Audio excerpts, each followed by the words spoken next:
Il existe un silence qui ne naît pas de l'absence de son, mais d'un excès de bruit. Un silence qui se forme lorsque l'âme se lasse de crier au milieu des voix qui se disputent son attention. C'est le silence qui survient lorsque nous prenons conscience que nous sommes entourés de reflets, et non de présence. Carl Jung disait que lorsque le monde devient trop bruyant, c'est le signe que nous avons oublié le chemin vers l'intérieur. Et c'est peut-être pourquoi, parmi des millions de voix numériques, certains choisissent de se taire. Ils n'ont pas disparu. Ils écoutent simplement quelque chose que nous avons tous oublié, le son de notre propre conscience. Nous vivons à une époque où l'exposition médiatique est devenue synonyme d'existence. Nous publions rire, victoire, voyage, souffrance dissimulée sous une apparence légère. Chaque image est une tentative de prouver que nous sommes vivants, même si intérieurement nous nous désintégrons. Jung appellerait cela la possession de la persona le masque social que nous créons pour être accepté. Elle est née pour nous protéger, pour servir d'intermédiaire entre notre être intérieur et le monde. Mais avec le temps, nous en sommes devenus les otages. La persona s'est tellement développée que notre véritable nature a été engloutie derrière le masque. Aujourd'hui, beaucoup ne vivent plus que comme des projections d'eux-mêmes, des ombres plates reflétées sur des écrans lumineux. C'est dans ce contexte que le silence acquiert une autre signification. Il devient un geste de rébellion, un acte spirituel. Jung concevait le silence non comme une absence, mais comme un espace fertile où l'inconscient se met à parler. Ceux qui se retirent des réseaux, qui observent sans s'exposer, répondent, peut-être inconsciemment, à cet appel de la psyché, l'impulsion à se libérer de l'image et à revenir à l'essence. Ils ressentent le malaise d'un monde où tout n'est que performance, où même la douleur se doit d'être belle. Et, au fond d'eux-mêmes, ils comprennent ce que la plupart redoutent encore, la véritable rencontre avec l'âme n'a lieu que lorsque le tumulte cesse. Mais que se passe-t-il lorsque le masque tombe? Lorsque la persona, qui servait jadis d'armure, commence à suffoquer? Jung pensait que c'était le premier signe d'éveil intérieur. C'est à ce moment que l'individu commence à ressentir le poids de sa propre superficialité. Il regarde ses publications et ne se reconnaît plus. Il réalise que, derrière les phrases inspirantes et les images parfaites, se cache un vide grandissant. C'est à ce moment que beaucoup renoncent à l'autopromotion. Non par indifférence, mais par saturation. L'excès de lumière a commencé à les aveugler. Et dans la lassitude d'être vu, naît le besoin d'être simplement. Le silence n'est donc pas une fuite, c'est une guérison. C'est le retour au territoire sacré de soi, là où il n'y a ni goût ni approbation, seulement la présence nue de la conscience. Jung disait que la vie ne commence pas au moment où l'on nous remarque, mais lorsque nous prenons conscience de ce qui réside en nous. Le problème, c'est que ce voyage est effrayant. Car le silence aussi révèle. Et ce qu'il révèle n'est souvent pas ce que nous voudrions voir. Il met en lumière les failles que nous dissimulons, les peurs que nous nions, les contradictions que nous tentons de masquer par des filtres et des sourires. Les réseaux sociaux ont transformé l'inconscient collectif en un miroir déformant. Jung y verrait la scène moderne où se manifestent en masse les archétypes. Le héros, l'amant, le martyr, le sage, tous réapparaissent, incarnés dans les profils, les slogans et les publications. Mais plus nous nourrissons ces rôles, plus nous nous éloignons de notre véritable nature. Car, au fond, cet exhibitionnisme a un prix, la perte de l'âme. Celle-ci se dissout peu à peu, mêlée au regard des autres, jusqu'à ce que nous ne sachions plus si ce que nous montrons est vrai ou simplement le reflet de ce que le monde veut voir. Jung voyait donc le silence comme un portail, un retour à l'inconscient, le territoire de l'indicible, du symbolique, de l'invisible. Lorsqu'une personne se tait au milieu du tumulte collectif, quelque chose s'éveille en elle. L'ego, habitué à tout contrôler, perd son emprise. Et dans cet espace de quiétude, les voix oubliées de la psyché commencent à se manifester, souvenirs, rêves, fragments de sentiments. L'individu commence à percevoir qu'il existe en lui une dimension qui ne dépend pas de la validation extérieure, une dimension autonome, profonde et mystérieuse. C'est la voix de l'âme qui appelle à revenir. Mais qui ose vraiment écouter cette voix? La plupart préfèrent le bruit. Le bruit distrait, réconforte, anesthésie. Le silence, en revanche, confronte. Il oblige à se tourner vers l'intérieur, vers ce qui a été refoulé, et c'est là que commence la véritable transformation. Jung disait que le processus de connaissance de soi n'est pas un long fleuve tranquille, c'est une confrontation avec les parts les plus sombres de soi-même. La persona tente de résister, se défendant par des phrases comme « je vais bien » ou « c'est juste de la fatigue ». Mais l'inconscient ne reste pas silencieux. Il se manifeste par de petites imperfections, des angoisses soudaines, un sentiment de vide qu'aucune explication ne peut combler. Ce malaise est une invitation. C'est le début de la dissolution du masque. Et celui qui accepte cette invitation commence à percevoir la différence entre vivre pour le regard des autres et vivre sous son propre regard. C'est à ce moment que le silence cesse d'être solitude et devient présence. Il commence à signifier quelque chose de plus grand, un retour à la plénitude, une réunion avec l'étincelle intérieure que Jung appelait le soi, le centre et la totalité de la psyché. Mais avant d'y parvenir, l'individu doit traverser un territoire dangereux, celui de l'ombre.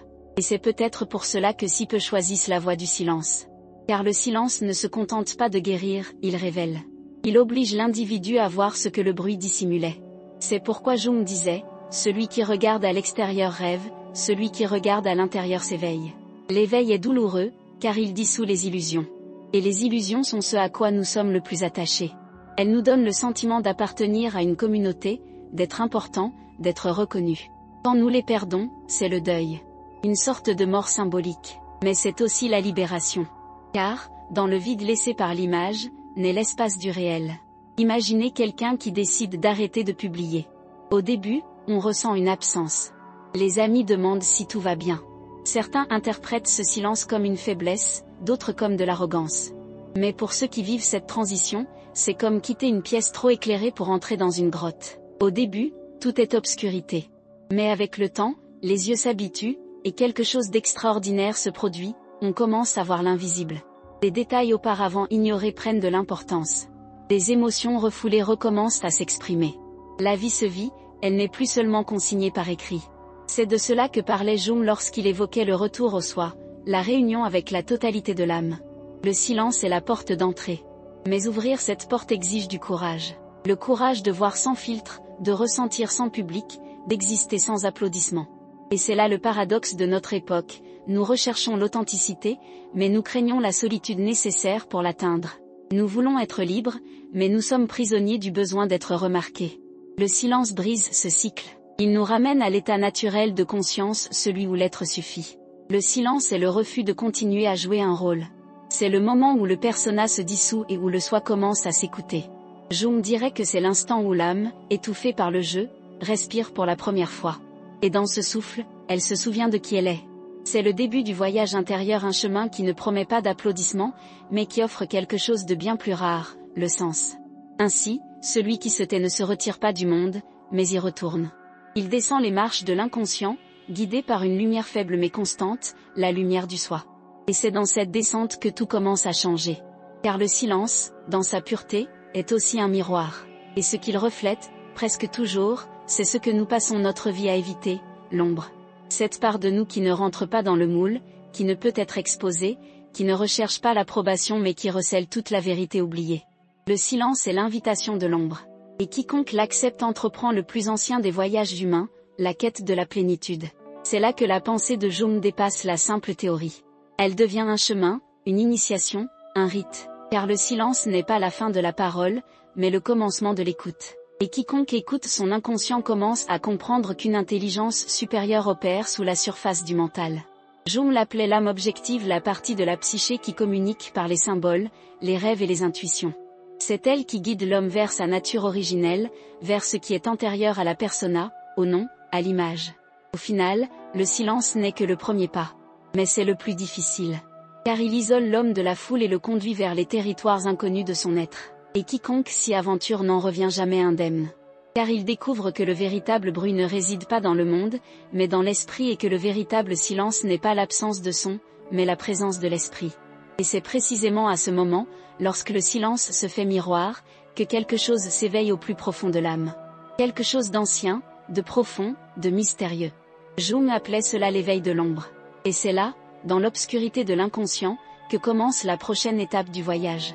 Il arrive un moment où le silence cesse d'être un repos et se fait miroir. C'est le moment où, pour la première fois, on se voit vraiment soi-même sans filtre, sans public, sans sous-titres. Et presque toujours, ce qui apparaît dans ce reflet n'est pas ce à quoi on s'attendait.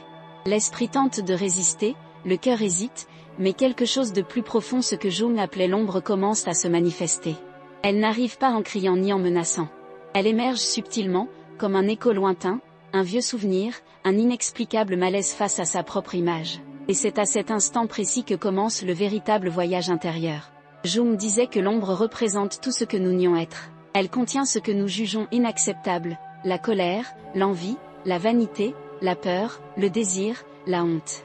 Mais elle renferme aussi des forces oubliées, des talents refoulés, des vérités que nous avons mises de côté pour nous conformer aux normes que le monde nous impose. L'ombre est la somme de tout ce que nous cachons pour être aimés. Et la rencontrer est douloureux. Non pas parce qu'elle est mauvaise, mais parce qu'elle révèle à quel point nous avons cessé de vivre pour être acceptés. C'est comme ouvrir une porte restée longtemps verrouillée et découvrir que tout ce que nous avons évité est vivant à l'intérieur, nous attendant. Imaginez quelqu'un qui passe sa vie à essayer d'être une bonne personne. Il évite les conflits, aide tout le monde, publie des messages positifs. Mais au fond de lui, il ressent de la colère, de l'épuisement, un poids qui s'alourdit chaque fois qu'il doit sourire alors qu'il a envie de pleurer. Cette accumulation silencieuse, c'est l'ombre qui se comprime. Un jour, elle explose, une parole blessante prononcée sans réfléchir, un accès d'irritation, une envie irrépressible de s'isoler. La personne ne comprend pas d'où cela vient. Mais Jung l'expliquerait, cela vient de l'endroit où tout ce qu'elle n'accepte pas en elle est enfoui. L'ombre ne disparaît pas. Elle attend seulement d'être reconnue. Et puis il y a celui qui a toujours voulu être fort. Il a grandi en entendant qu'il ne devait pas montrer de faiblesse. Il est devenu rigide, toujours maître de lui-même. Mais la nuit, quand le monde dort, il ressent le poids d'une vieille tristesse, d'une solitude indicible. Cette douleur est la part sensible de l'âme, rejetée au nom de la force. L'ombre se manifeste dans les rêves, les symptômes, les sautes d'humeur. Elle parle quand l'ego se tait. Jung disait que si nous ignorons l'ombre, elle prend le contrôle et nous finissons par vivre dominés par ce que nous feignons de ne pas avoir. Sur les réseaux sociaux, l'ombre a revêtu un nouveau masque, une profusion de lumière. Des personnes qui semblent parfaites, des vies impeccables, des sourires constants. Plus la luminosité est grande, plus l'obscurité se cache derrière. Jung affirmait que, plus la persona est lumineuse, plus l'ombre est dense. Et c'est là l'ironie de notre époque, jamais nous n'avons été aussi exposés, et jamais nous n'avons été aussi dissimulés. Chercher à ne montrer que le meilleur de soi-même est, en réalité, une façon de cacher ce qui devrait être vu. Et ceux qui s'en rendent compte commencent à prendre leur distance. Non pas par mépris du monde, mais parce qu'ils sentent que quelque chose y est mensonger. La première rencontre avec l'ombre peut survenir de façon inattendue. Parfois, c'est une erreur au travail qui ébranle l'image de compétence que l'on se fait de soi. Parfois, c'est une rupture amoureuse qui réveille une jalousie ou une dépendance que l'on niait. D'autres fois encore, c'est simplement la lassitude de maintenir les apparences. L'ombre se manifeste chaque fois que la vie nous oblige à voir ce que l'ego cherche à dissimuler. C'est pourquoi, pour Jung, les moments de crise sont des portails spirituels. Lorsque tout s'effondre, l'inconscient prend le dessus. Il aspire à nous rendre la vérité. Mais l'ego résiste. Il craint de perdre le contrôle. Et plus il lutte, plus la souffrance grandit. C'est à ce moment-là que beaucoup tentent de se distraire, ils se plongent dans le travail, les réseaux sociaux, tout ce qui leur évite la confrontation. Mais l'ombre est patiente. Elle n'a pas besoin de fuir. Elle attend. Et plus on l'évite, plus elle se renforce. Le véritable danger ne réside pas dans le fait de la regarder en face, mais dans le fait de prétendre qu'elle n'existe pas. Car, lorsqu'on l'ignore, elle se manifeste de manière destructrice, accès de colère, ressentiment, autosabotage, ou ce vide que rien ne parvient à combler. Jung racontait que nombre de ses patients rêvaient de figures effrayantes, animaux noirs, créatures étranges, démons, et en étaient terrifiés. Mais, au fil de la thérapie, il découvrait que ces figures étaient des représentations symboliques de leur propre ombre. Lorsqu'il parvenait à les affronter sans fuir, la peur se muait en compréhension. Le monstre devenait un maître. Ce qui semblait une menace se transformait en guide. Il en va de même dans la vie de tous les jours, ce qui nous dérange le plus chez les autres est presque toujours le reflet de ce que nous refusons de voir en nous-mêmes. C'est peut-être pour cela que nous avons si souvent tendance à détester chez les autres ce qui existe secrètement en nous. Nous critiquons l'arrogance, mais nous nous enorgueillissons d'avoir raison. Nous jugeons l'égoïsme, mais nous ignorons à quel point nous aussi recherchons notre propre intérêt. L'ombre est le miroir moral que l'ego brise chaque jour. Jung disait que, ce que nous nions en nous-mêmes, nous finissons par le projeter sur les autres. Le monde devient alors un champ de projection, une scène où chacun met en scène le conflit qu'il ne parvient pas à résoudre en lui-même. Reconnaître cela est le premier pas vers une véritable empathie, réaliser que l'autre n'est pas l'ennemi, mais le miroir. Mais regarder l'ombre ne signifie pas s'y soumettre. Il s'agit de l'intégrer, non d'y succomber. Il s'agit de reconnaître l'impulsion sans se laisser dominer. Jung comparait ce processus à l'apprivoisement d'un animal sauvage, il exige fermeté, patience et courage. L'ombre est porteuse d'énergie. Elle recèle une force créatrice, une vitalité, une authenticité. C'est là que réside la spontanéité perdue, le désir qui anime, la vérité qui libère. Le problème est que cette force a été emprisonnée si longtemps que, lorsqu'elle émerge, elle est mêlée au chaos. Seule la conscience peut polir la matière brute pour en faire un diamant. Il y a quelque chose de profondément humain dans cette confrontation. Qui n'a jamais été surpris de se rendre compte de sa cruauté alors qu'il pensait agir avec bienveillance? Qui ne s'est jamais surpris à mentir pour préserver son image? Jung disait que l'ombre est composée à 90% d'or pur. Et peut-être que l'or réside précisément là, dans le courage de se voir sans phare, dans l'humilité d'admettre nos contradictions. Que la lumière et l'obscurité, l'amour et la peur, la grandeur et la mesquinerie coexistent en nous. Lorsque nous acceptons cela, nous cessons d'exiger la perfection des autres et commençons à comprendre ce que signifie être humain. Jung a décrit la rencontre avec l'ombre comme une descente aux enfers. Non pas l'enfer théologique, mais l'enfer psychologique, celui où nous sommes confrontés à tout ce que nous avons refoulé. C'est le même voyage que dans les mythes antiques, Orphée descendant aux enfers pour sauver Eurydice, Inanna face aux 7 portes des enfers, le Christ descendant aux morts. Le symbolisme est identique, la descente est nécessaire à la renaissance. Et dans la vie de tous les jours, cette descente se manifeste lorsque nous cessons de fuir la douleur et commençons à l'écouter. Lorsque nous cessons de fuir nos émotions et commençons à les comprendre. L'ombre se révèle aussi dans les petites choses, la jalousie que l'on éprouve envers un ami, l'impatience face à un proche, le besoin d'avoir raison. Elle apparaît dans des détails subtils dans les rêves, les lapsus, les réactions automatiques. Jung recommandait de prêter attention aux symboles, l'inconscient s'exprime par image. Un serpent peut représenter la peur, une vieille maison, des souvenirs enfouis, un miroir brisé, la fragmentation du moi. Chaque image est une invitation à la compréhension. Et celui qui accepte cette invitation commence à réaliser que rien dans la vie n'est dû au hasard. Tout a un sens, même ce qui fait mal. Mais le processus n'est pas linéaire. Il y aura des rechutes. L'ego tentera de reprendre le contrôle. Il y aura des moments où le silence deviendra insupportable, où le vieux réflexe de force ressurgira.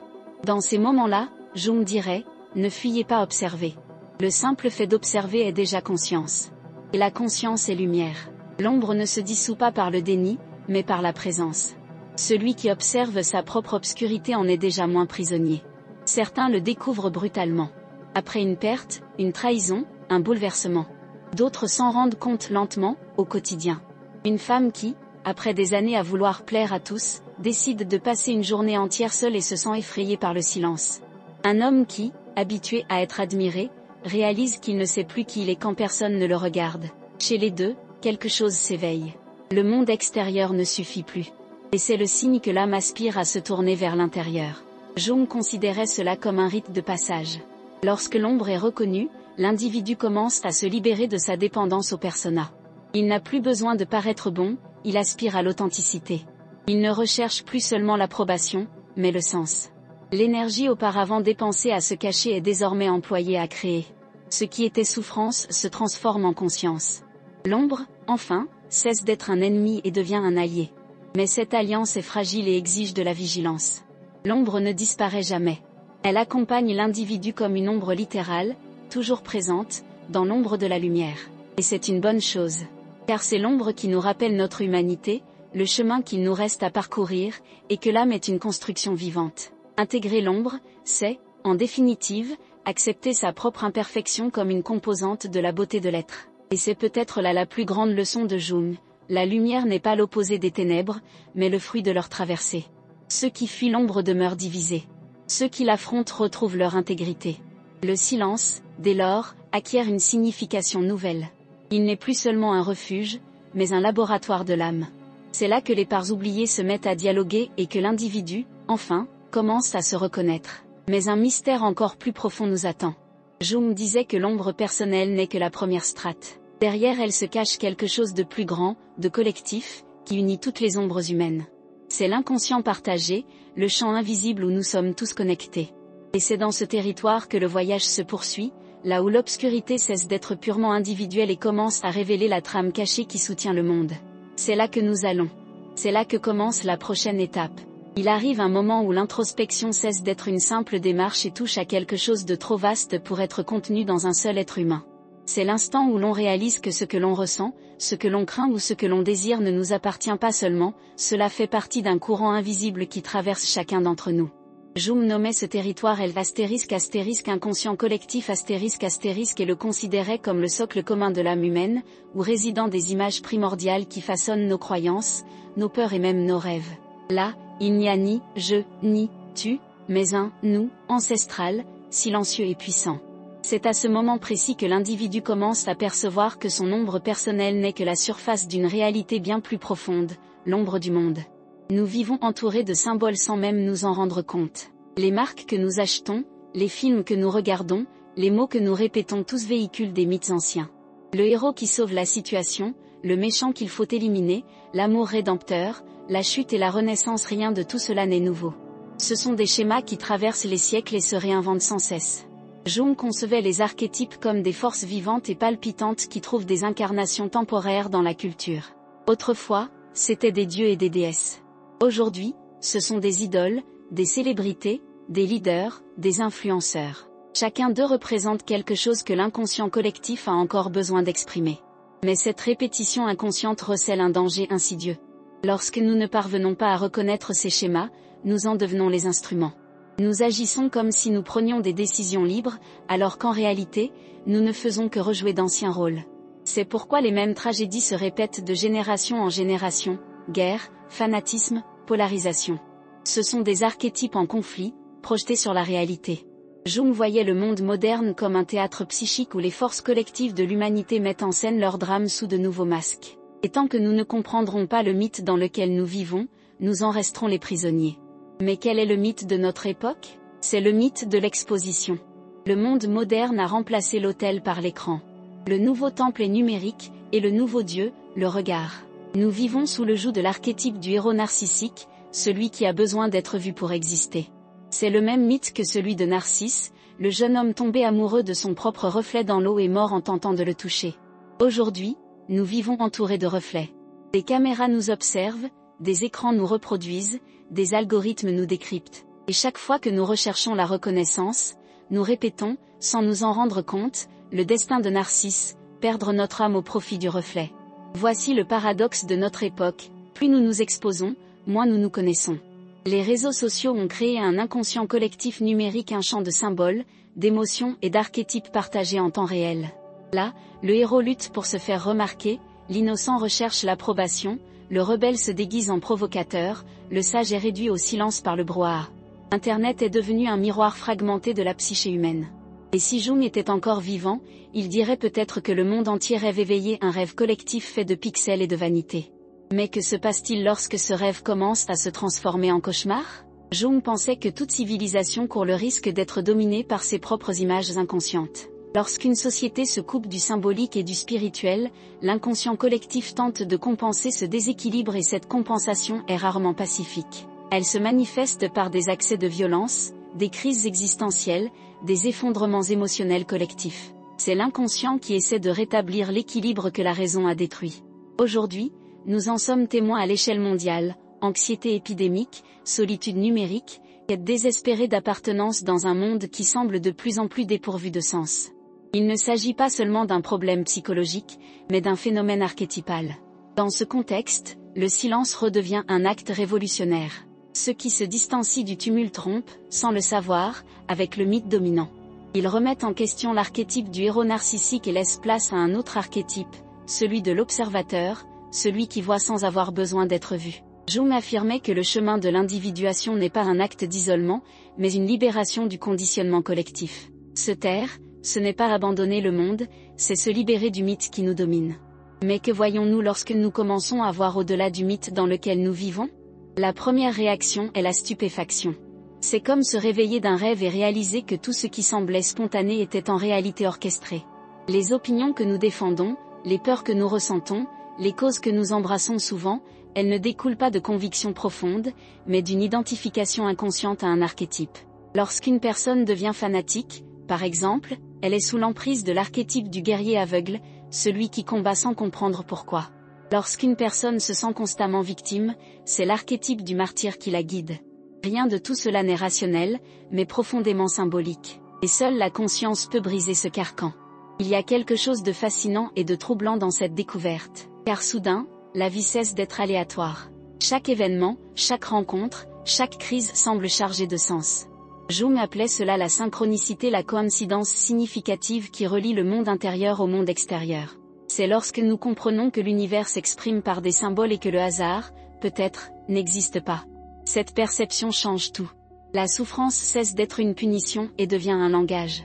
La douleur cesse d'être un obstacle et devient un enseignement. Mais une question troublante se pose, et si l'inconscient collectif était lui aussi malade ? Jung pensait que le déséquilibre d'une époque se reflète dans les symboles qu'elle produit. Lorsque les dieux disparaissent, les idéologies prennent leur place. Lorsque le sacré est oublié, le vide est comblé par la consommation, le pouvoir et le statut social. C'est ainsi que la psyché collective devient névrotique. Le monde moderne souffre d'une inflation de l'ego collectif, la croyance que nous pouvons tout contrôler, y compris l'âme. Mais l'inconscient, patient et éternel, attend. Il ne se venge pas, il rétablit l'équilibre. Et lorsque cet équilibre est rompu trop longtemps, il revient avec force, tel le chaos. Ce chaos peut se manifester par une crise personnelle ou un effondrement social. Mais dans les deux cas, il porte le même message, l'âme aspire à être entendue. Le silence est donc plus qu'un choix psychologique, c'est une nécessité spirituelle. C'est dans le silence que l'individu se déconnecte de l'inconscient collectif malade et commence à entendre sa voix intérieure, le fragment du soi qui conserve la mémoire du sacré. Jung croyait que lorsqu'une personne s'éveille, même silencieusement, elle contribue à la guérison de l'ensemble. Car l'inconscient collectif se transforme à travers la conscience individuelle. Mais qui a envie de porter le fardeau de la guérison du monde par ses propres moyens ? C'est à la fois un fardeau et un don. Le cheminement est solitaire car il exige de l'individu qu'il vive à contre-courant des valeurs de la société. Tandis que le monde recherche la notoriété, il aspire à la profondeur. Tandis que tous s'empressent d'être remarqués, il apprend à s'effacer. Mais c'est précisément dans cette disparition que l'âme trouve l'espace nécessaire à sa renaissance. Le silence, qui paraissait jadis vide, devient un refuge. Et l'individu, qui se sentait autrefois étranger, commence à se percevoir comme partie intégrante de quelque chose de plus vaste, d'invisible et de vibrant, la psyché du monde. Il y a une révélation cachée dans ce chemin, lorsque vous commencez à vous libérer de l'inconscient collectif, vous ne vous isolez pas, vous devenez universel. Car en vous réside la même substance que celle qui réside en chacun. Vos souffrances sont l'écho des souffrances du monde, vos rêves sont des fragments d'un rêve plus vaste. C'est ce que Jung voulait dire lorsqu'il affirmait que l'âme humaine est, par essence, cosmique. La connaissance de soi n'est donc pas une fuite du monde, c'est une réconciliation avec lui. Mais la prise de conscience de cette unité soulève un nouveau défi. Si nous sommes tous connectés, alors chaque acte, chaque pensée, chaque silence a un poids. Ce qui se passe en vous résonne à travers le tout. La colère que vous refoulez se propage comme une vibration, tout comme l'amour que vous manifestez. L'inconscient collectif est l'océan où convergent tous les fleuves. Et peut-être la plus grande erreur de l'humanité a-t-elle été de croire qu'elle pouvait polluer cet océan sans s'y noyer. Et si tout ce que nous vivons, le chaos, la solitude, le bruit, était la façon dont l'âme collective réclame l'équilibre ? Et si ceux qui se taisent n'étaient pas seulement des êtres lasses, mais les gardiens inconscients de ce retour à l'équilibre ? Jung croyait que chaque époque produit ses guérisseurs symboliques, des personnes qui, sans le savoir, ressentent la douleur du monde afin de la transformer en conscience. Ce sont celles qui ressentent intensément, qui souffrent sans raison apparente, qui se tiennent à l'écart du tumulte car quelque chose en elles continue d'écouter. Peut-être êtes-vous l'une d'elles. Peut-être votre silence n'est-il pas un repli sur soi, mais un service, une manière de guérir, par l'exemple, la blessure invisible d'une époque qui a oublié le sens de l'âme. Et c'est là que le mystère s'épaissit. Car celui qui s'éveille du mythe n'est plus jamais le même. Il perçoit le monde avec un regard symbolique. Il voit du sens là où il ne voyait que hasard. Il voit des archétypes là où il ne voyait que personne. Il voit des répétitions là où il ne voyait que destin. Il comprend que le monde n'est pas littéral, mais métaphorique et que derrière chaque geste humain se joue un drame ancestral. L'éveil est vertigineux, car il révèle la durée de notre sommeil. Mais cet éveil ne marque que la moitié du chemin. Car comprendre l'inconscient collectif est différent de s'en libérer. L'étape suivante consiste à vivre consciemment au sein du mythe, à faire partie du monde sans en être dévoré. Et c'est là que Jung affirmait que l'homme moderne doit retrouver quelque chose d'oublié, le contact avec le symbole vivant, celui qui réconcilie la raison et le mystère. Le symbole n'explique pas, il révèle. Il n'emprisonne pas, il guide. Et c'est par lui que l'âme retrouve le chemin du retour. Le silence cesse alors d'être une fuite et devient traduction. C'est dans le silence que la psyché s'exprime dans son propre langage, rêve, intuition, synchronicité. Et celui qui apprend à écouter découvre que le monde n'a jamais été mort, il parlait simplement une langue que nous avions oubliée. L'inconscient collectif, après tout, n'est pas le passé de l'humanité. Il est son présent le plus profond. Mais Jung a laissé subsister un secret entre les lignes. L'inconscient collectif n'est pas un simple réceptacle de souvenirs humains, il est le point de rencontre entre l'humain et le divin. L'âme collective est le corps symbolique de Dieu, fragmenté en des millions de consciences qui s'efforcent de se souvenir d'elles-mêmes. Lorsqu'un individu s'éveille, une partie du tout s'éveille avec lui. Et lorsque le silence s'installe véritablement, ce que l'on entend n'est plus la voix du moi, mais le son de l'éternité se reconnaissant. Et c'est à ce seuil, où l'humain et l'éternel se rencontrent, que commence la prochaine étape du voyage. Il y a un moment, presque imperceptible, où le silence se mue en chemin. Non plus une pause, mais une direction. Après avoir traversé l'ombre et reconnu les mythes qui nous habitent, l'individu réalise que quelque chose a changé. Il ne cherche plus à comprendre le monde, il commence à le ressentir. Ce qui semblait chaotique prend sens, comme si chaque fragment de douleur, de perte et de doute s'inscrivait dans un dessin invisible. Jung appelait ce moment le début de l'individuation le processus de devenir qui l'on est vraiment. Mais, contrairement à ce que beaucoup pensent, ce n'est ni un chemin linéaire ni un parcours facile. C'est une traversée profonde, parfois effrayante, qui exige de se défaire de presque tout ce que l'on croyait être pour découvrir sa véritable nature. Nombreux sont ceux qui décrivent ce processus comme une sorte de désarroi intérieur. Il y a d'abord la dissolution de l'ancienne identité, le travail qui n'a plus de sens, la relation qui se termine sans explication, le sentiment que plus rien ne correspond. Jung disait que lorsque l'âme est sur le point de changer de direction, la vie extérieure commence à se désorganiser. C'est comme si l'inconscient freinait le cours du destin pour que l'individu se tourne vers l'intérieur. Dans sa pratique, Jung a observé ce schéma à maintes reprises, des personnes apparemment accomplies qui, soudain, ressentaient un vide. Elles avaient suivi le modèle du monde, mais ignoré l'appel de leur âme. Il raconta un jour l'histoire d'un patient qui, au sommet de sa carrière, commença à faire des rêves récurrents d'une maison divisée en étages. Au premier étage, tout était moderne et lumineux. Au deuxième, les meubles étaient vieux et poussiéreux. Au sous-sol, il découvrit une grotte où brûlait une flamme solitaire. Jung interpréta ce rêve comme une carte de la psyché. Le premier étage représentait la conscience quotidienne, le deuxième, l'inconscient personnel, le sous-sol, l'inconscient collectif, et la flamme, le soi, le centre qui maintient toute vie. L'homme réalisa que, malgré la brillance de sa vie en surface, sa flamme intérieure était oubliée. Ce rêve le poussa à quitter son poste, à s'installer dans un autre pays et à tout recommencer. Des années plus tard, il confia que ce feu brûlait toujours, mais désormais au plus profond de lui-même. Mais qu'est-ce qui pousse quelqu'un à tout abandonner pour une vision? Jung affirmait que l'inconscient est plus sage que le moi. Lorsque le moi refuse de changer, l'inconscient envoie des messages de plus en plus intenses, d'abord par les rêves, puis par des symptômes, et enfin par des événements extérieurs. Il existe une mystérieuse synchronicité entre l'état de l'âme et le destin. Lorsque nous nions ce que nous avons besoin de vivre, la vie nous pousse jusqu'à ce que nous l'écoutions. Et c'est dans cette poussée que beaucoup s'éveillent. On entend des témoignages de personnes qui, après un accident, une perte d'emploi ou un échec, disent avoir ressenti comme si quelque chose en elles s'était réorganisé. C'est le soi qui agit, se libérant de l'emprise du moi et guidant l'individu vers le droit chemin. Un exemple curieux est celui d'une femme que Jung a suivie pendant des années. Rationnelle, sceptique et autoritaire, elle rêva une nuit qu'un oiseau doré se frappait à la fenêtre de sa chambre. Lorsqu'elle lui raconta son rêve, Jung lui suggéra d'observer les signes dans sa vie quotidienne. Pendant leur conversation, un scarabée au reflet métallique entra par la fenêtre du bureau et se posa sur la table. C'était un scarabée, symbole égyptien de renaissance et de transformation. La femme resta silencieuse. Quelque chose en elle se brisa, simultanément, s'ouvrit. Jung nomma ce type de coïncidence synchronicité le moment où les mondes intérieurs et extérieurs se rencontrent, comme si l'univers confirmait ce que l'âme pressentait déjà. Ces événements sont fréquents chez ceux qui vivent un processus d'individuation. Ils semblent improbables, mais ils se produisent chez ceux qui commencent à s'aligner sur leur inconscient. C'est comme si la vie se mettait à répondre à leur appel. Les rêves prennent sens, les coïncidences deviennent des messages, les intuitions se confirment. Et il ne s'agit pas de mysticisme, mais d'une perception accrue. Jung pensait que le psychisme humain est un système autorégulé et que l'inconscient œuvre sans cesse pour rétablir l'équilibre perdu. Le problème, c'est que l'ego moderne, avec sa précipitation et son arrogance, tente d'étouffer cette communication.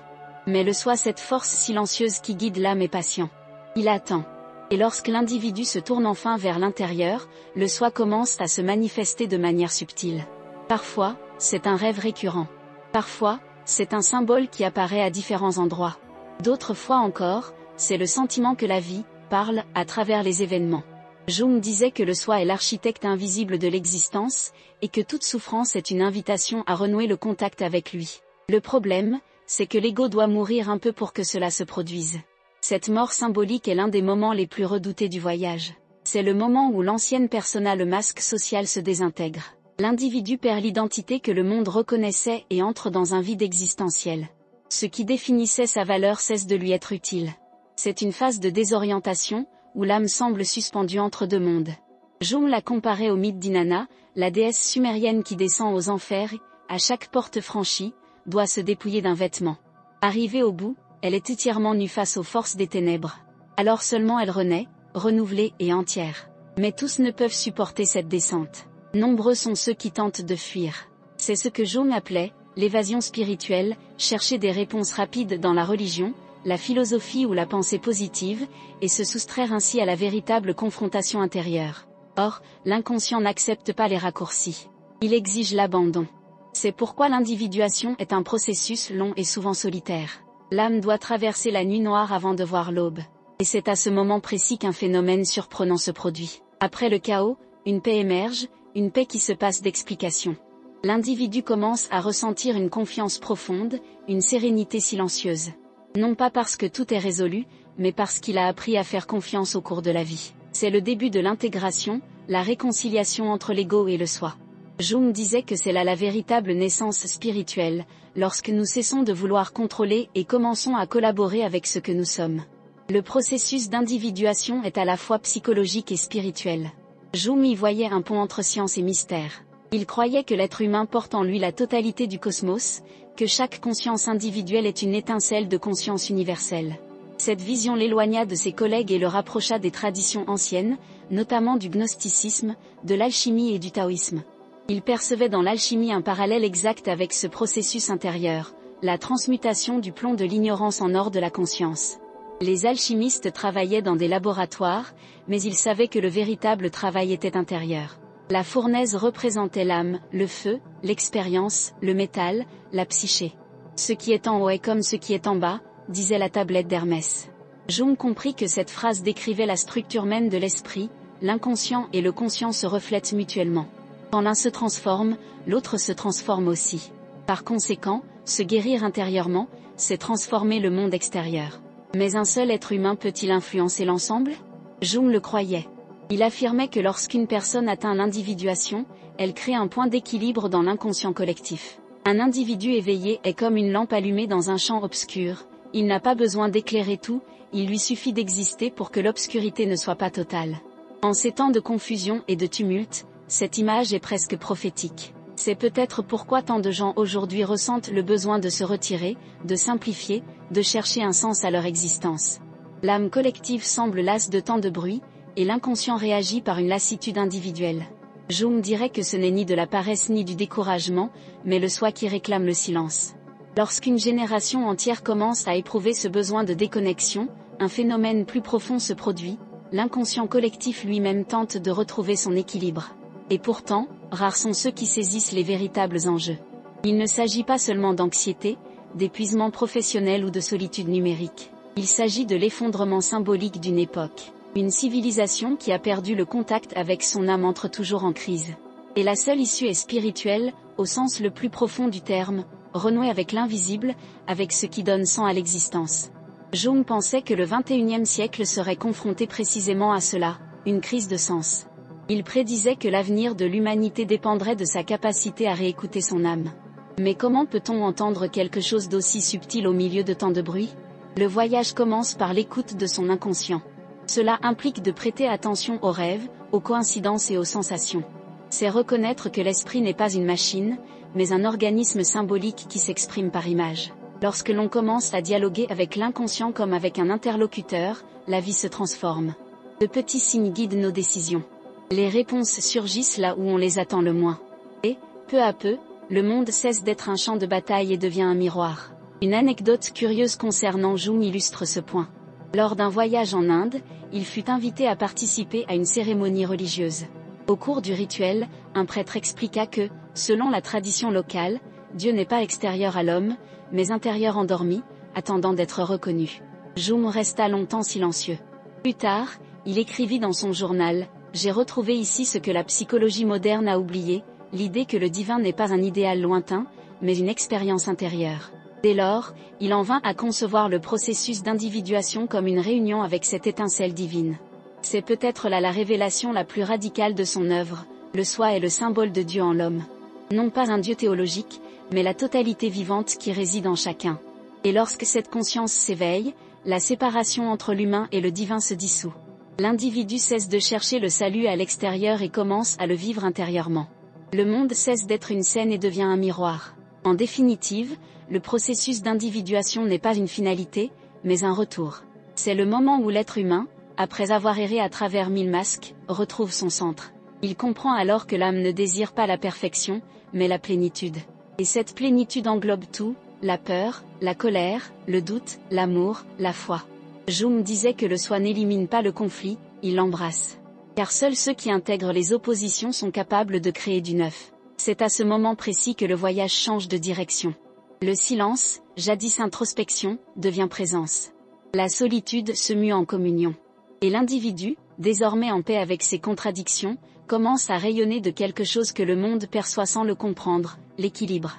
Traverser l'épreuve de la transformation est ardue, mais en émergeant, l'âme brille d'une autre manière. Non pas parce qu'elle est devenue pure, mais parce qu'elle a accepté sa plénitude. Et lorsque cet état est atteint, un phénomène surprenant se produit, la vie semble conspirer en votre faveur. Les choses s'alignent, non par magie, mais par cohérence. L'individu en harmonie avec le soi entre en accord avec le tout. Et c'est là que se révèle le véritable pouvoir humain, non pas le pouvoir de contrôler, mais celui de collaborer avec le mystère. Mais le voyage n'est pas encore terminé. Car toute transformation profonde a un prix. Et le prix de la prise de conscience est le sacrifice de l'ancienne image. L'âme renaissante doit désormais prouver sa force au monde. Le silence intérieur, jadis conquis dans la souffrance, sera mis à l'épreuve par le tumulte de la vie. Le héros descendu aux enfers doit maintenant revenir, non pour fuir, mais pour partager sa découverte. Et c'est dans ce retour que commence la prochaine étape de l'histoire. Il arrive un moment dans le voyage où tout semble s'effondrer à nouveau, même après tant de découvertes. C'est alors que l'individu, déjà transformé, commence à éprouver sa propre lumière au milieu des ténèbres du monde. L'âme qui est descendue dans l'inconscient, qui a affronté l'ombre et redécouvert le soi, doit maintenant prouver sa vérité face à la réalité. C'est le retour du héros, la phase la plus silencieuse et, en même temps, la plus périlleuse du voyage. Car, tandis que la descente était une lutte contre la peur elle-même, l'ascension est une lutte contre l'oubli. Jung disait que le plus grand défi pour l'homme éveillé est de rester éveillé parmi ceux qui dorment. De retour à la surface, le monde semble identique, et pourtant il ne l'est plus. La perspective a changé. Les gens restent prisonniers des conflits et des illusions, mais ceux qui ont vécu cette transformation perçoivent une chose qu'ils ne voyaient pas auparavant, la fragilité de ce que tous appellent la normalité. C'est comme revenir d'un rêve lucide et réaliser que le quotidien est le véritable délire. Ceux qui ont exploré l'inconscient savent que la réalité n'est pas ce que l'on voit, mais ce que l'on ressent au plus profond de soi. Mais cette connaissance a un prix, elle isole. Car rares sont ceux qui comprennent ce que signifie vivre entre le visible et l'invisible. Dans ses écrits, Jung raconte que de nombreuses personnes ayant vécu une expérience d'individuation ont souffert à leur retour à la vie ordinaire. Elles se sentaient déracinées, incapables de tenir des conversations superficielles ou de feindre l'intérêt pour des choses dénuées d'âme. Certaines sont devenues artistes, d'autres se sont isolées, et d'autres encore ont tenté de partager leurs connaissances, mais ont été considérées comme folles. Ils voyaient cela non comme un échec, mais comme une conséquence naturelle de l'expansion de la conscience. L'individu éveillé devient inévitablement un étranger dans son propre monde. Et c'est précisément à ce moment que l'inconscient met à nouveau votre courage à l'épreuve. Il place l'individu face à de nouvelles tentations, non plus destructrices, mais de distraction.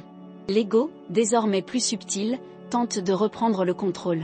L'ancienne persona revient, déguisée en vertu. Le chercheur commence à s'enorgueillir de son éveil, à se sentir supérieur aux autres, à croire qu'il a enfin compris la vie. C'est le piège de l'orgueil spirituel, le plus dangereux de tous. Jung disait que c'est à ce moment précis que l'ego tente de voler la lumière du soi.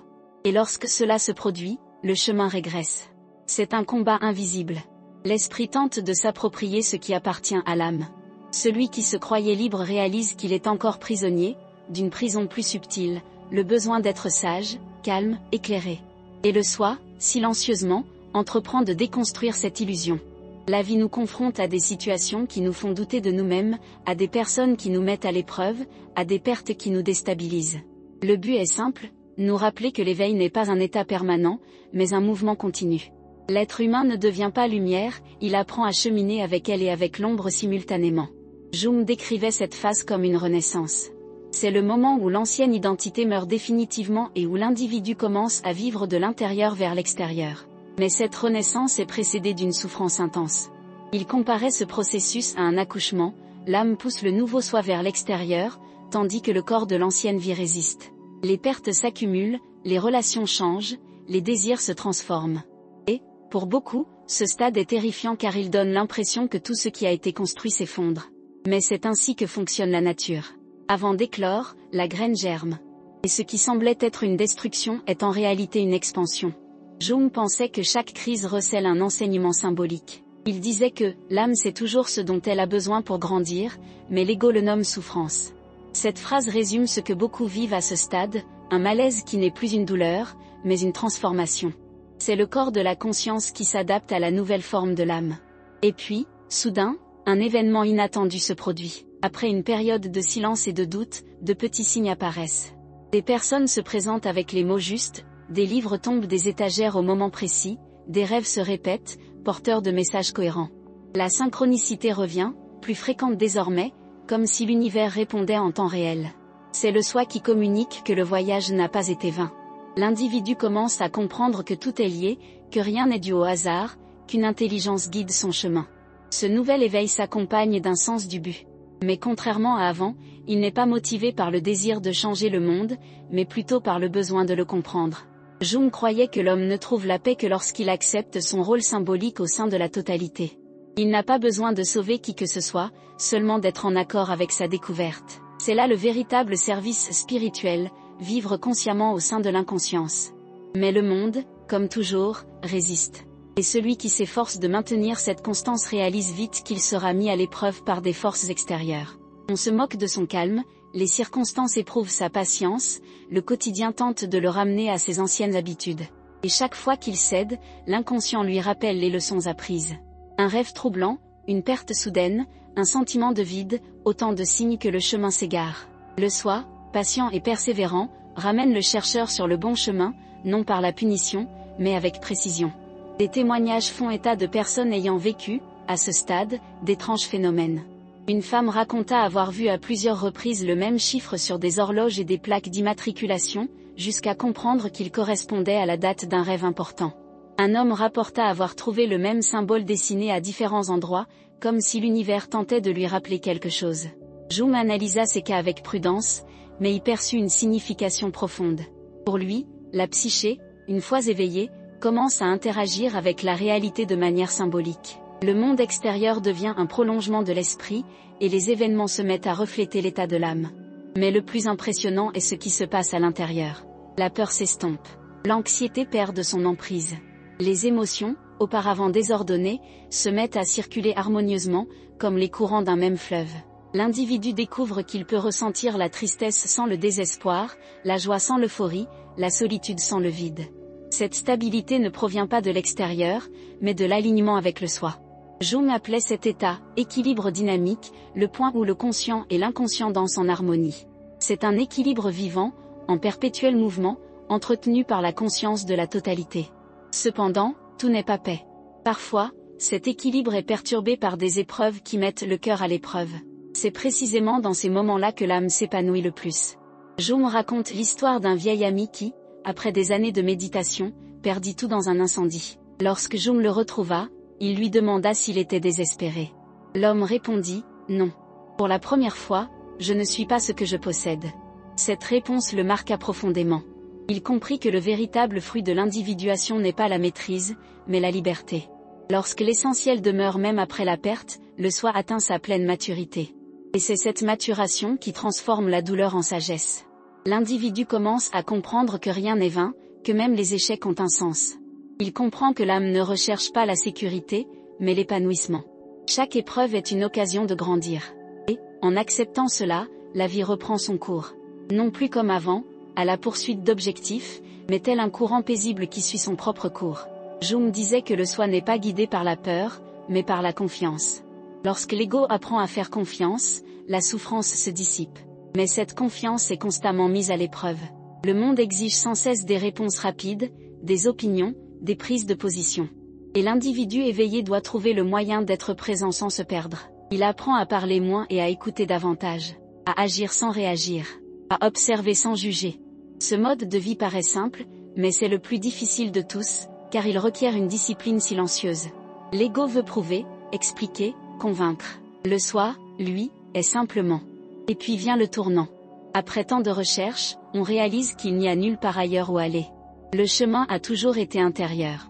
Tout ce que j'ai cherché, l'amour, le sens, l'appartenance, a toujours été le reflet de mon propre centre. Cette prise de conscience est libératrice, en même temps, déconcertante. Car l'ego, qui se nourrit de mouvements, ne sait pas composer avec l'immobilité. C'est là que beaucoup font demi-tour, en quête de nouveaux maîtres, de nouvelles méthodes, de nouvelles croyances. Mais ceux qui demeurent dans le silence découvrent quelque chose qui ne s'apprend pas, la paix de simplement exister. Jung décrivait ce point comme l'union des contraires. Le conscient et l'inconscient cessent de s'affronter. Le bien et le mal, la lumière et l'obscurité, le sacré et le profane, tout se réconcilie au sein de l'âme. L'individu cesse de percevoir le monde comme une mosaïque et commence à le voir comme un organisme unique en perpétuelle transformation. Cette vision est le commencement de la sagesse. Et elle ne naît pas de l'effort, mais de l'abandon. C'est dans cet état que la vie recommence à nous surprendre. Les bonnes personnes apparaissent, les opportunités se présentent, le temps semble nous être favorable. Ce n'est pas de la magie, c'est de la synchronicité. L'individu est aligné avec le soi, et le soi est en harmonie avec le tout. Ce qui était lutte est maintenant fluidité. Ce qui était recherche est maintenant présence. Et cette présence est une véritable renaissance silencieuse, invisible, mais absolument réelle. Cependant, le voyage ne s'arrête pas là. Car la conscience, une fois élargie, a besoin de se manifester. La transformation intérieure appelle à s'exprimer dans le monde. L'individu ne peut demeurer en retrait permanent, il doit revenir. Il doit vivre parmi les autres, travailler, aimer, se tromper, tomber et se relever, mais désormais les yeux ouverts. Jung disait que le véritable sage est celui qui peut marcher parmi les hommes sans cesser d'écouter la voix du soi. C'est l'épreuve ultime de l'individuation. Et c'est précisément lorsque cette intégration semble complète que surgit la dernière question, la plus ancienne de toutes. Qu'est-ce qu'être humain après avoir touché à l'éternel? La réponse réside dans le silence qui suit. Car ce n'est plus l'ego qui parle, c'est la vie. Et elle continue, sans cesse, invitant l'âme à aller de l'avant. L'étape suivante se situe au-delà des mots, où la conscience éveillée se mue en service, et où l'individu né de nouveau devient un miroir pour autrui. C'est là que commence la conclusion de ce voyage. Vient un moment où les mots se taisent et où seule demeure la présence. Après ce voyage intérieur, la plongée dans l'ombre, la traversée des mythes, la rencontre avec le soi, l'être humain comprend enfin que la vie n'a jamais consisté à éliminer la souffrance, mais à apprendre à vivre avec. Jung disait que le véritable éveil n'est pas une illumination soudaine, mais une profonde acceptation de sa propre humanité. Et c'est ce qui reste au terme de la quête, la prise de conscience que tout ce que nous cherchions était déjà en nous, depuis toujours. Nous l'avions simplement oublié. Le silence, qui paraissait jadis vide, se révèle désormais plein. Il n'est plus l'absence de bruit, mais un espace fertile où l'être respire en harmonie avec le monde. Celui qui a vécu cette transformation apprend à écouter le son subtil qui réside en toute chose, le son de la conscience éveillée. Et, alors, la vie retrouve son essence même, une expérience riche de sens. Il n'est plus nécessaire de prouver quoi que ce soit à quiconque, de dissimuler ses faiblesses ni de rechercher l'approbation d'autrui. Le moi se réconcilie avec le monde et l'âme, enfin, trouve le repos. Mais le repos n'est pas l'immobilité. C'est un mouvement d'un genre nouveau, le mouvement de la présence. Celui qui a trouvé le soi découvre que vivre, c'est participer au rythme secret de l'existence. Les choses simples retrouvent leur éclat, le murmure du vent, le contact d'une main, la couleur d'un coucher de soleil. Tout acquiert une valeur symbolique, car chaque geste est l'expression du tout. Le sacré cesse d'être distant et se révèle dans le quotidien. Et c'est de cette reconnaissance que naît la véritable transformation, la capacité d'être pleinement présent là où l'on est. Jung croyait que lorsqu'un être humain atteint cet état de conscience, il devient un pont vivant entre l'invisible et le visible. Sa simple présence rayonne d'harmonie. Il n'a pas besoin d'enseigner, car son mode de vie est déjà un enseignement. La paix intérieure ne se conquiert pas, elle se partage. Et ce partage s'opère naturellement, silencieusement, comme le parfum d'une fleur qui n'a pas besoin d'annoncer son arôme. C'est ce qu'il appelait l'individuation complète, le moment où l'individu cesse d'être un fragment et devient un canal de la totalité. Mais la vie, comme toujours, continue de nous mettre à l'épreuve. Le monde moderne tente de nous ramener au tumulte d'antan. Les exigences reviennent, les distractions réapparaissent, le doute ressurgit. Et c'est là que l'apprentissage se mue en pratique. La véritable sagesse ne réside pas dans l'isolement du monde, mais dans la capacité à garder son équilibre, même au cœur du chaos. Il ne s'agit pas de se couper des autres, mais d'apprendre à ne pas se perdre en eux. Il s'agit de vivre chaque jour avec la même conscience que celle avec laquelle on a goûté au silence. Il s'agit de répondre à la confusion par la sérénité et à la précipitation par la présence. Appliquer les concepts jungiens à la vie pratique ne consiste pas à adopter des théories, mais à changer notre regard sur les choses. Il s'agit de comprendre que chaque conflit porte un message, chaque émotion un symbole, chaque personne rencontrée un miroir. Lorsque nous réagissons avec colère, c'est notre part d'ombre qui réclame notre attention. Lorsque nous ressentons de l'envie, c'est l'inconscient qui révèle des désirs refoulés. Lorsqu'une blessure nous affecte, c'est notre âme qui tente de nous montrer où elle se situe encore. Rien n'est dû au hasard, tout est une invitation à la prise de conscience. Le simple fait d'observer ce que nous ressentons amorce déjà le processus de guérison. Et cela est possible à tout moment. En attendant le bus, en travaillant, en marchant. Il suffit de se demander, qu'est-ce que cela essaie de me montrer ? Cette question change tout, car elle transforme la vie en un dialogue. Au lieu de lutter contre ce qui arrive, nous apprenons à écouter. L'inconscient répond par des signes subtils, un rêve, un mot, une coïncidence. Lorsque nous commençons à respecter ces petits messages, la réalité se met à coopérer. Les synchronicités se font plus fréquentes, comme si l'univers confirmait, vous êtes en harmonie avec votre âme. Mais il est important de comprendre que la conscience n'est pas un état de calme permanent. Il y a des jours où la lumière faiblit, où l'ombre revient avec force. Et c'est normal. Jung disait que le chemin vers la plénitude n'est pas une ligne droite, mais une spirale. Nous revenons au même point, mais à chaque retour, nous avons atteint un niveau de compréhension supérieur. La douleur se répète, mais notre façon de l'affronter change. La différence, c'est que nous savons maintenant que la souffrance a un sens. Ce n'est pas une punition, c'est une transformation. Le secret réside dans le fait de ne pas fuir. Lorsque la tristesse vous envahit, accueillez-la. Lorsque la colère surgit, écoutez-la. Lorsque la peur vous étreint, respirez. Chaque émotion est une forme d'énergie qui cherche à s'exprimer. Refouler, c'est nier son âme, l'accueillir, c'est la transformer en force. C'est là le véritable travail psychologique, donner voix à ce qui était auparavant réduit au silence. Jung disait que l'homme moderne est devenu malade car il a perdu le contact avec le symbolique. Tout est devenu un problème à résoudre, et non un mystère à comprendre. Retrouver la perspective symbolique, c'est redonner à la vie son sens sacré. Pour cela, il n'est pas nécessaire de quitter le monde, mais seulement de changer notre façon de l'habiter. Ralentir, observer davantage, juger moins. Apprendre à voir la beauté dans l'imperfection, la profondeur dans la simplicité. Se souvenir que chaque instant est unique et irremplaçable. La vie se déroule ici et maintenant, non dans les souvenirs ou les attentes. Le présent est le point de rencontre entre la conscience et l'éternel. Et ceux qui apprennent à y être pleinement présents vivent pleinement, même au milieu des imperfections. Le plus difficile est peut-être d'accepter que le voyage ne s'achève jamais. L'individuation est un cheminement sans fin, un processus qui dure toute une vie. Chaque étape apporte son lot de défis, de découvertes, de nouvelles façons de se connaître. Et c'est ainsi que cela doit être. Car l'âme est infinie, et il y a toujours quelque chose à intégrer, quelque chose à comprendre, quelque chose à aimer. Le but n'est pas d'arriver, mais de poursuivre son éveil. C'est de rester en dialogue avec l'inconscient, avec le monde, avec le mystère. C'est dans ce dialogue que réside notre véritable liberté. Lorsque nous cessons de lutter contre nous-mêmes, l'énergie autrefois employée à résister se transforme en créativité. La vie cesse d'être une question de survie et devient une question d'expression. Le travail devient service, l'amour devient présence, le temps devient opportunité. Rien n'est insignifiant lorsqu'on le vit pleinement. Même le geste le plus simple, préparer un café, ouvrir une fenêtre, écouter attentivement quelqu'un peut devenir un acte d'intégration. Jung croyait que la plus grande contribution qu'une personne puisse apporter au monde est d'atteindre la plénitude. Car l'individu qui se connaît lui-même illumine l'inconscient collectif. Chaque personne en paix avec son ombre contribue à dissiper l'ombre de l'humanité. La guérison personnelle est, en réalité, une guérison collective. C'est ainsi que le monde change, non par imposition, mais par contagion.